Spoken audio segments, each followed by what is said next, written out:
नमस्कार। कार्यक्रम अफसरनामा में आपका बहुत बहुत स्वागत है। और अफसरनामा में आज हमारे साथ एक खास मेहमान हैं। उनकी पुलिस कप्तान के तौर पर मध्य प्रदेश के अलग अलग ज़िलों में, महत्वपूर्ण ज़िलों में पोस्टिंग रही। छिंदवाड़ा की मैं बात करूं, रतलाम की बात करूं, सागर की बात करूं।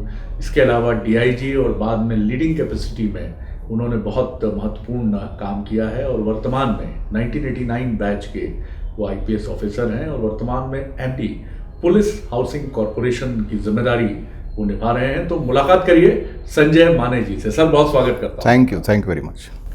इसमें संजय जी, हम वो दरवाज़ा जो पास्ट का है, माजी का है, अतीत का है, उस दरवाजे को हम खोलते हैं और आपको ले जाते हैं बेलगांव, कर्नाटक, जहाँ एक युवा संजय माने, जिनके दादाजी और जिनके पेरेंट्स दोनों शिक्षक रहे हैं। और दादाजी की तो बड़ी उच्च परंपरा है कि वो निशुल्क शिक्षा और बच्चों को दीक्षित करते हैं। उस परंपरा से आने वाले एक 18-19 साल के संजय माने क्या सोच रहे हैं? अखिल भारतीय सेवा में जाने के लिए सोच रहे हैं, क्योंकि उसके पहले आपने सिविल इंजीनियर एक लीडिंग इंस्टीट्यूट से किया कर्नाटक के। तो मैं जानना चाहूँगा उस युवा संजय माने का मस्तिष्क क्या दिमाग में चल रहा था? देखिए, आपने जैसे कहा कि मैं एक शिक्षक परिवार से हूँ। मेरे जो ग्रैंडफादर थे वो एक गांधीयन थे, गांधी फिलॉसफी में विश्वास करने वाले, और समाज सेवा या समाज सुधार ये उनके जीवन का एक अभिन्न हिस्सा था। वही चीज़ें मेरे फादर में भी थी और वही थोड़ी बहुत मुझ में भी आ गई। और लोअर मिडिल क्लास फैमिली, और ऐसा कुछ नहीं था कि हम आगे जाके ऐसा ऐसा करेंगे। मेरे फादर ने कहा था कि तुमको इंजीनियर बनना है, तो हमने कहा कि हम इंजीनियर बन जाएंगे। और वो भी कि आपको सिविल इंजीनियर बनना है। तो इतनी कोई बड़ी भारी जिसको अपन कहते हैं स्वप्न देखने वाली बात वो तो थी नहीं। तो जैसा थोड़ी पढ़ाई भी ठीक ठाक थी, तो एक अच्छे कॉलेज में एडमिशन हो गई और वहाँ से ग्रेजुएशन किया सिविल इंजीनियरिंग में। जी, एक बहुत ही अच्छे इंस्टीट्यूट से आपने सिविल इंजीनियर की पढ़ाई की। फिर कहाँ से ये रुझान हुआ कि अखिल भारतीय सेवा में जाया जाए? क्योंकि कोई प्रेरणा रही होगी या स्वतः मन में ये बात आई, खुद मन से ये आवाज़ उठी, वो हम ज़रूर जानना चाहेंगे। देखिए, हमारी तरफ उस एरिया में सिविल सर्विसेज का इतना क्रेज़ नहीं है, ना लोग जानते हैं। वहाँ इंजीनियर, डॉक्टर, बैंक ऑफिसर, यहाँ तक ही मिडिल क्लास परिवार सोचता है। तो मैं इंजीनियरिंग करने के बाद मैं अच्छा स्ट्रक्चरल कंसल्टेंट था। तो एक कॉलेज में मैंने लेक्चरशिप ज्वाइन की और मैं कंसल्टेंसी भी करता था। उसके बाद मैंने सोचा कि मुझे नौकरी नहीं करनी है, तो मैं स्वयं का कुछ कर लेता हूँ। तो हमने जो आज मैं काम कर रहा हूँ एक पुलिस हाउसिंग में कंस्ट्रक्शन का, उस वक्त मैं एक कंस्ट्रक्शन का काम मैंने अपने हाथ में ले लिया। और उसके लिए भी मेरे दोस्तों ने चंदा करके कुछ पैसे इकट्ठा करके दिए थे। और वो कार्य करते वक्त जो सिस्टम था उसको देख के मुझे लगा कि इस फील्ड के लिए मैं लायक नहीं हूँ। थोड़ा बहुत अपमानित भी हुआ था। और अपमानित होने के बाद मैंने एक मेरे मित्र को कहा कि भाई ये तो मुझे नहीं जमेगा, मुझे कुछ और करना पड़ेगा। और सरकारी कार्य में ही सबसे जो वरिष्ठ पोजीशन होती है वहाँ मैं जाना चाहूँगा, ताकि इसको मैं कुछ ठीक कर सकूँ। ढूंढना चालू किया कि एग्ज़ाम कैसे होती है, प्रीलिम्स क्या होता है, मेंस क्या होता है। और फिर खुद किताबें प्रोफेसर लोगों से इकट्ठा की। तो ऐसे करके डेस्टिनी ने कुछ ऐसा चक्र घुमाया कि मैं क्लियर कर पाया। जब आपने सर्विस ज्वाइन की, ट्रेनिंग के बाद जब आप यहाँ आए, तो क्या अनुभव था एक बहुत गौरव से भरा हुआ आपको लगा कि एक आपके पास एक ऐसी ताकत है जो गरीबों को, समाज के डिप्राइव्ड सेक्शन को और समाज की विसंगतियों को अपनी सीमा के भीतर, एक फ्रेम के भीतर जो आपको मिलता ही है, उस फ्रेम के भीतर दूर करने का एक बड़ा अवसर मिला है, या कुछ मिक्स्ड इवोक्ड, किस तरह की रिएक्शन थी? नहीं, मैं आपको ऑनेस्टली बताऊं, उसमें इस सर्विस में आने से पहले मुझे पता ही नहीं था कि क्या चीज़ है, क्योंकि कभी मैंने किसी एसपी को देखा नहीं था, ना किसी कलेक्टर को देखा था। 1 लाख 1.5 लाख पॉपुलेशन का एक शहर, वहाँ का सब इंस्पेक्टर, उसको भी कभी कभी देखने को मौका मिलता है, तो सिस्टम के बारे में कुछ पता नहीं था। लेकिन इम्पॉर्टेंट है, ये ज़रूर एक जहन में था, इसमें कुछ कर सकते हैं, ज़रूर जहन में था।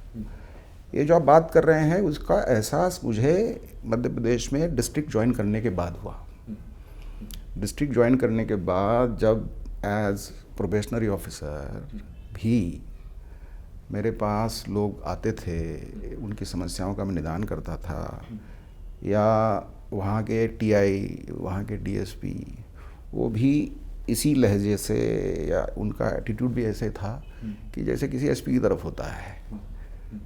तो उस वक्त मुझे अपनी इस काबिलियत का या ताकत का कहो, उसका एहसास तब हुआ जब मैं मंडला में पोस्टिंग हुई, शुरुआत की पोस्टिंग। सबसे पहले मैं जानना चाहूँगा कि आपके करियर का कोई बहुत ऐसा मौका जहाँ बहुत कठिन चुनौती आपके सामने है, जाहिर तौर पर हम सबके सामने अपने जीवन में कभी ना कभी आती है।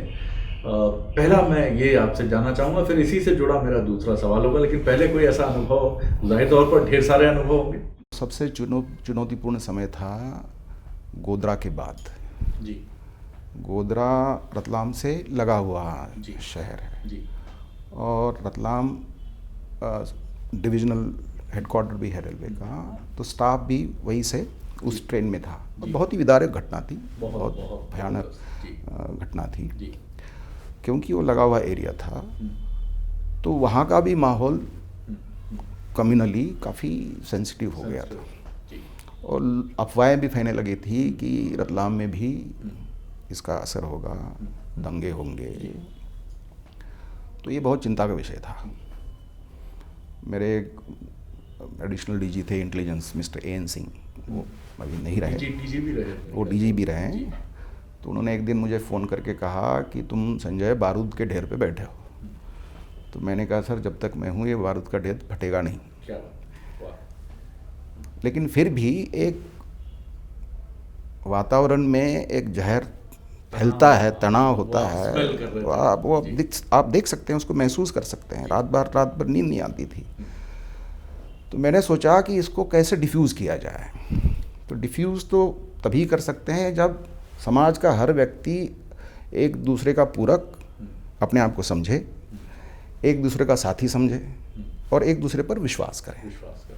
तो इसलिए मैंने कहा कि एक शांति मार्च हम निकाल लेते हैं, लेकिन शांति मार्च ऐसा होना चाहिए, ये नहीं लगना चाहिए कि प्रशासन निकाल रहा है, कि स्वयं स्पॉन्टेनियस लोगों ने किए हैं।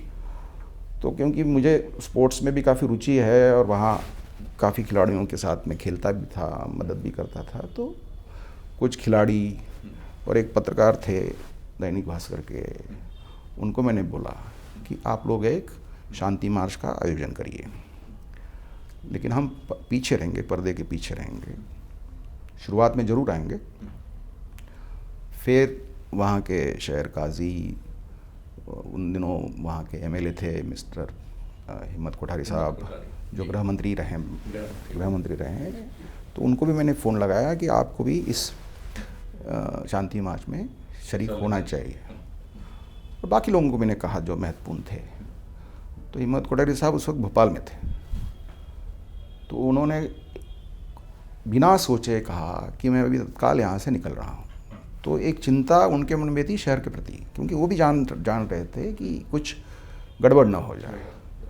और फिर वो मार्च निकला एक स्थान से, और हमने कुछ नहीं किया था उसमें, लेकिन लोग ऐसे उसमें जुड़ते गए, कुछ भजन मंडली वाले जुड़ गए, स्कूल के बच्चे जुड़ गए, कॉलेज गोइंग स्टूडेंट्स जुड़ गए, और जब वो ख़त्म हुआ, जो 15-20 लोगों से शुरू हुआ था, वो ख़त्म हुआ लगभग 20,000 लोगों के साथ। और ये सकलेचा जी थे मेयर, पारस सकलेचा जी, उनको मैंने ज़रूर कहा था कि मेरा कॉन्फिडेंस है कि आप वहाँ इतने लोगों की चाय की व्यवस्था कर लेना कम से कम, या नींबू पानी की व्यवस्था कर लेना। उन्होंने की थी। उसके बाद वो उस शहर का वातावरण बिल्कुल नॉर्मल हो गया था। वो पीरियड था 10-12 दिन का, वो बहुत ही कठिन था, चुनौतीपूर्ण था, मतलब कुछ भी हो सकता था। सर, एक सवाल और जो थोड़ा फिलॉसफी से जुड़ा है, लेकिन मुझे लगता है कि आपसे बिल्कुल सही जवाब हमें मिलना चाहिए उसमें।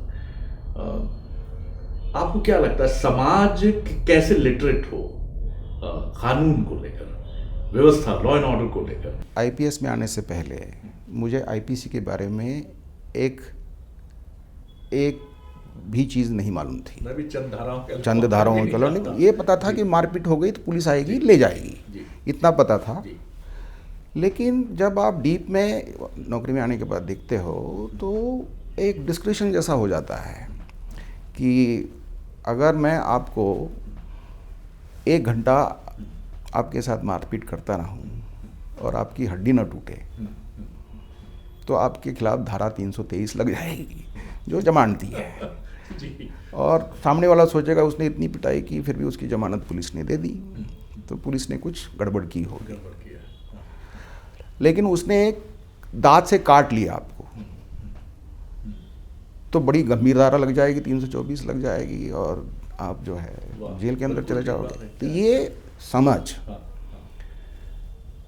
आम जनता को नहीं है। अभी भी हमारे एजुकेशनल सिस्टम में 12th तक भी कानून के लेके कोई खास नहीं है सर, नहीं है। बिल्कुल। लेकिन स्पेसिफिक जो इम्पोर्टेंट चीज़ है कि मेरा अधिकार क्या है, मेरे कर्तव्य क्या है, मेरे साथ अन्याय होगा तो मेरे पास क्या रास्ता है, तो इसका ज्ञान तो होना चाहिए। और वो एक भी लेवल, किसी भी लेवल पे वो नहीं है, और वो किसी भी व्यक्ति को वो हासिल करना है तो वो हासिल करेगा उससे गुजरने के बाद। मतलब उसके साथ कोई घटना होगी, फिर उसको पता चलेगा कि एफआईआर कैसे लिखी जाएगी। ये एक प्राइमरी एजुकेशनल सिस्टम का एक हिस्सा होना चाहिए कि हम ये तो बता रहे हैं कि ये चोरी करना गलत है, ये करना गलत है, लेकिन उसकी व्याख्याएं क्या है, उससे परिणाम क्या होंगे। ये हमारे समाज में क्या है कि हम बचपन से हम पुलिस का भय दिखाते हैं कि पुलिस वाले ऐसे होते हैं, पुलिस के इसमें नहीं पड़ना चाहिए, ये सिखाया जाता है। लेकिन पुलिस की मदद कैसे ली जाए ये सिखाया जाता है क्या? किसी घर में नहीं सिखाया जाता। तो वो एक बृहद विषय है। बिल्कुल ठीक है आपने, ये बहुत एक बातचीत का विषय है, विमर्श का विषय है, डिबेट का विषय है। ये बात आपने बिल्कुल ठीक कही। आप अपने करियर के शुरू में रहे, मैंने सुना इसके बारे में कि आप छिंदवाड़ा में भी आपकी पोस्टिंग रही, और छिंदवाड़ा किस तरह का अनुभव था? आपने कमलनाथ जी को देखा, एक लीडर के तौर पर देखा आपने, और हमने सुना है कि बहुत बढ़िया इंटरेक्शन उनका अपने अधिकारियों के साथ रहता है, और अपनी अपेक्षाओं को लेकर भी वो बहुत स्पष्ट रहते हैं, विनम्रता से लेकिन दृढ़ता से। कुछ आपके कुछ अनुभव रहे हैं उनके साथ तो ज़रूर हमारे साथ बांटिए। देखिए, छिंदवाड़ा वो मेरा पहला ज़िला था, और मुझे अचानक मेरी वहाँ पे पोस्टिंग हुई थी। जब पोस्टिंग के बाद मैं उनको मिला, ये कब की बात है सर? ये 95 के बाद, 95 नवंबर। तो जब उनको मैं मिला तो उनके मुँह से उनके शब्द थे कि look Sanjay, Chhindwara is my mission, और मैं छिंदवाड़ा के लोगों को दुखी नहीं देखना चाहता। ये एक सेंटेंस की ब्रीफिंग थी। दूसरी ब्रीफिंग उनकी ये थी कि उनके विरुद्ध एक बहुत ही वरिष्ठ बीजेपी से थे मिस्टर प्रतुल चंद द्विवेदी जी, वो उनके विरुद्ध कॉन्टेस्ट करते थे सांसद का चुनाव जी। तो उनको तो मैं नहीं जानता था, तो उन्होंने कहा कि वहाँ एक प्रतुल चंद द्विवेदी जी हैं, वो सांसद का चुनाव मेरे खिलाफ उन्होंने लड़ा है, लेकिन तुम उनको बुला लेना अपने ऑफिस में, और उनसे तुम ज़िले के बारे में ब्रीफिंग लेना। तो ये एक अपने आप में बहुत बड़ा मतलब बड़प्पन वाली चीज़, मतलब उनका एक मैंने देखा है कि उनका इंस्टीट्यूशंस पे बहुत विश्वास है। एसपी का हो, कलेक्टर का हो, या किसी भी इंस्टीट्यूशन पे बहुत विश्वास है। उसको उसी के माध्यम से वो विकास को गति देना चाहते हैं। ऐसा उन्होंने कभी नहीं कहा कि ये तुम करो और ऐसा होगा। वो 2 साल की पीरियड में मेरे पास ऐसा एक भी फ़ोन नहीं आया होगा कि जिसमें पुलिस के कार्य को लेके हो कोई बात कही हो। सर, ज़िंदगी आगे बढ़ती है, महत्वपूर्ण पड़ाव आते रहते हैं, और उसमें एक बहुत महत्वपूर्ण पड़ाव होता है शादी, विवाह। तो हम इस कार्यक्रम में ज़रूर जानना चाहते हैं इस पक्ष पर भी, तो आपकी अनुमति से मैं ज़रूर जानना चाहूँगा कि ये जो गठबंधन, पवित्र गठबंधन था, ये अरेंज मैरिज में रहा या दोनों के बीच का, दोनों ही चीज़ें थी, या प्रेम विवाद? नहीं, वो 100% अरेंज मैरिज था। अरेंज मैरिज था जी। और वो भी इस सर्विस में के आने के बाद की मेरी मैरिज रही है। और वो मेरी वाइफ एक होम मेकर है, हाउस वाइफ है, और वो भी एक लोअर मिडिल क्लास परिवार से आती है जी। वो भी महाराष्ट्रियन है जी जी। जब दाम्पत्य जीवन में प्रवेश होता है सर, तो बहुत सारी चीज़ें दिमाग में रहती हैं। जब मेरा भी विवाह हुआ तो मैं भी ये सोचता था, क्योंकि ये भी एक अरेंज मैरिज थी, और मैं यही सोचता था कि एक ऐसे व्यक्ति जिससे मैं चंद दिनों पहले ही मिला हूँ, इंगेजमेंट से लेकर शादी तक का ये सफ़र मैंने तय किया है, वो दरअसल हैं कैसी, ये हम शादी के बाद ही जान पाते हैं। और इसमें दोनों में से किसी एक की भूमिका बड़ी महत्वपूर्ण होती है, और दोनों की होती है, लेकिन किसी एक को ज़्यादा अंडरस्टैंडिंग में जाना होता है, ज़्यादा सेक्रीफाइस में जाना होता है, और कहीं ना कहीं ये वो संतुलित करने में बड़ी भूमिका अदा करता है। क्या आप इससे इत्तेफाक रखते हैं, या दोनों ही पड़लों को आप मानते हैं? नहीं, देखिए कोई भी 2 पर्सनैलिटीज़ एक जैसी हो नहीं सकती। वेरी ट्रू, ठीक। और आप किसी को चेंज करने की कोशिश करोगे तो हो नहीं सकता। वो सेल्फ इम्पोजिंग है। अगर आपने उसको स्वीकार कर लिया कि ये ऐसा है या ऐसी है, तो मैटर एंड्स। उसके बाद आप उसमें कुछ मिर्च मसाला डालने की कोशिश कितनी भी करो, कुछ नहीं हो सकता। यस। तो अगर स्वीकार अगर आप कर लेते हो तो कोई प्रॉब्लम नहीं है उसमें। बेहतर स्वीकार मैडम ने किया? मैडम ने उसने ज़्यादा एडजस्टमेंट्स किए हैं, क्योंकि एक तो उसको हिंदी नहीं आती थी। अच्छा जी। जब यहाँ पे हम आए, हाँ। और जब हम वो खाना बनाती थी, तो जो सब्जियों के नाम हैं मराठी में अलग है, हिंदी में अलग है। तो बाज़ार से मंगवाना है ऑर्डली से बोल के, तो मुझे भी सब्जियों के नाम नहीं पता थे, बोल लेता था हिंदी में, तो मुझे ड्रॉ करके देना पड़ता था शुरू में, लिख कर देते थे। हाँ। तो वो एडजस्टमेंट उसके लिए ज़्यादा कठिन था। यस। एक प्रांत से उठ के दूसरी जगह पे एज अ हाउस वाइफ होके आना, वो ज़्यादा कठिन है। एक सर्विस में आके एक प्रांत से लेके दूसरे प्रांत में जाके आप नौकरी कर रहे हो, ये इतना कठिन नहीं है। अभी हमने उन दिनों तय कर लिया था कि बच्चों को हिंदी आनी चाहिए, तो हमने मराठी बोलना बंद कर दिया। अच्छा, घर में। हाँ, हाँ। तो उसका असर ये हुआ कि उनको भी मराठी ढंग से आती नहीं। बच्चों की बात आपने की, तो क्या वो कर रहे हैं बच्चे? और मेरे 2 बच्चे हैं, दोनों बहुत अच्छे हैं। एक लड़का है बड़ा, और एक लड़की है। बड़ा वाला यही मेरे साथ बिजनेस में कुछ उसने हॉस्पिटैलिटी में किया है, और यहाँ पे उसको कुछ खुद से करने की इच्छा रखता है। तो अभी देखेंगे उसमें उसका क्या होता है। अब वो उसमें अपने प्रयास कर रहा है जी। लड़की मेरी IIT बॉम्बे से पास आउट होके पूना में अभी जॉब कर रही है। उसको IIM जाने का उसका सपना है। क्या ज़रूरी है, जो हमारे युवा इस प्रोग्राम को देखते हैं वो अक्सर ये चीज़ जानना चाहते हैं कि आखिर वो फार्मूला क्या है जो सफलता की तरफ ले जाता है, अखिल भारतीय सेवा का सितारा आपको बना देता है? देखिए, अभी मुझे तो लगभग 30 साल हो गए, और एग्ज़ाम का पैटर्न भी काफ़ी अब बदल गया है,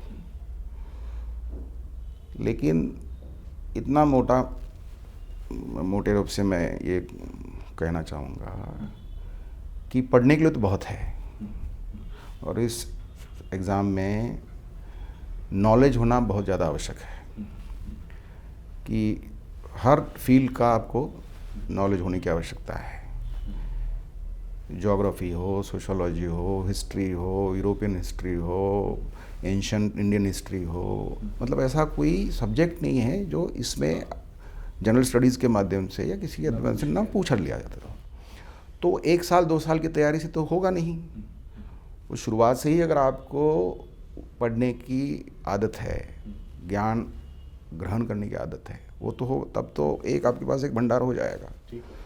दूसरी चीज़ ये है जो मेरे को समझ में आती है कि क्या पढ़ना चाहिए से ज़्यादा क्या नहीं पढ़ना चाहिए ज़्यादा इम्पोर्टेंट है। बहुत अच्छी बात। क्योंकि उसमें आप इतना आप टाइम वेस्ट करते हो जिसका कोई अर्थ नहीं है।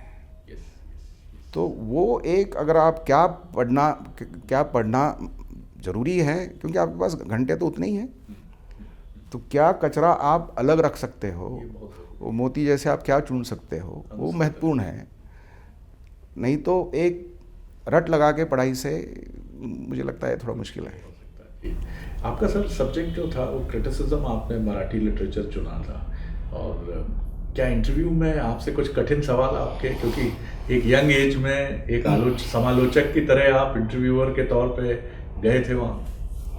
नहीं, मेरा इंटरव्यू ऐसा तो नहीं हुआ था, बल्कि एक प्रश्न मुझे अभी भी याद है कि उन्होंने पूछा था कि why ICS was great than IAS। तो मेरा जवाब था कि first of all I don't believe that ICS was great than IAS। तो उन्होंने कहा नहीं, फिर भी आप मान लीजिए कि why ICS was greater than IAS, assume that.